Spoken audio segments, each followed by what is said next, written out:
Now at 5:30, the defense rests during the trial against the Unite the Right organizers. Today, Chris Cantwell recalled two victims, Natalie Romero and Devin Willis, to the stand. Well, now some say that line of questioning perhaps re-victimized them both. And after that, the jury was instructed on the law after several hours of debate. But the end is near. Closing arguments start tomorrow at 9 a.m. And our legal correspondent, Seema Iyer, is the only Charlotte reporter in the courtroom, and she joins us now live from Charlottesville.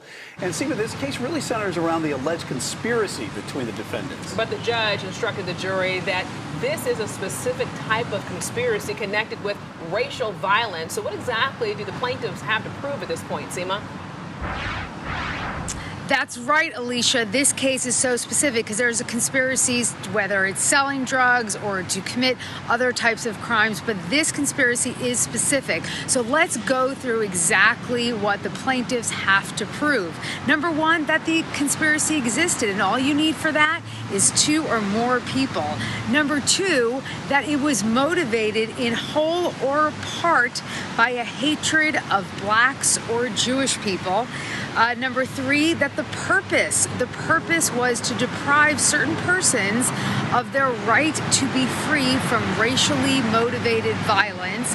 Number four, an overt act. And basically, an overt act is something that is required by all conspiracies, and you just need some act, just one, to show that you made steps towards committing that goal, that conspiracy. And in this case, the plaintiffs allege more than one, in fact dozens. And finally, that there was an injury. And that is what all these victims, 9 and actually 10 in total, testified about. And let me just remind everyone, it doesn't have to be a physical injury. It could be psychological and or emotional as well, guys. All right, Seema, kind of take us through this right now. Judge Moon spent a lot of time today arguing with the lawyers about the idea of foreseeability. And what exactly is the issue here with respect to the rally organizers? Okay, so here's the deal, guys.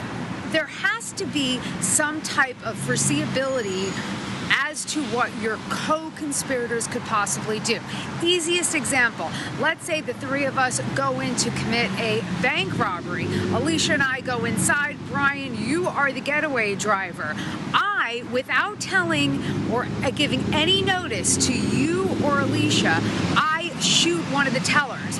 You guys are both responsible for that because it should have been foreseeable that some type of violence could have ensued. Now, analogous to the current situation, we're talking about James Fields, right? The whole argument behind foreseeability here is that everybody from Richard Spencer to Matt Heimbach to Parrott to Tubbs and Hill, they all should have had in their head the foreseeability that James Fields or another co-conspirator could have committed such a horrific act of violence and killing someone that day at the rally. And that is why this element was wrangled over for hours, guys.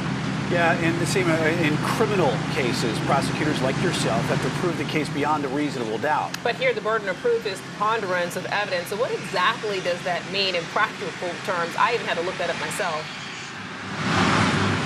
Oh my God, Alicia, you're such a good legal nerd there. Well, here's the deal. It's very simple. It's basically 51% or more than likely. So when you look at something, you're like, is this more than likely to be true? Is this, let's say, 51%? Because beyond a reasonable doubt, it's such a high burden. It's so impossible. So in these type of cases, you look at what a defendant did, and if you say, yeah, I think he did, I'm over 51%, that, you guys, is preponderance of the evidence. Sounds good. Clear. So we really appreciate you being out there. We just appreciate you kind of just breaking this whole thing down and letting us process this as we go along with the trial. Again, as this moves into 4 weeks now, it's actually finally winding down. Yeah, you've been there since the very beginning, and we know it seems that we could learn the fate of those organizers involved in the coming days. And Fox 46 chief legal expert Seema Iyer is only one of a handful of journalists from across the country allowed inside the courtroom for the Unite the Right trial in Charlottesville. She will continue to bring us exclusive new details from inside the courtroom throughout this trial right here on Fox 46 News.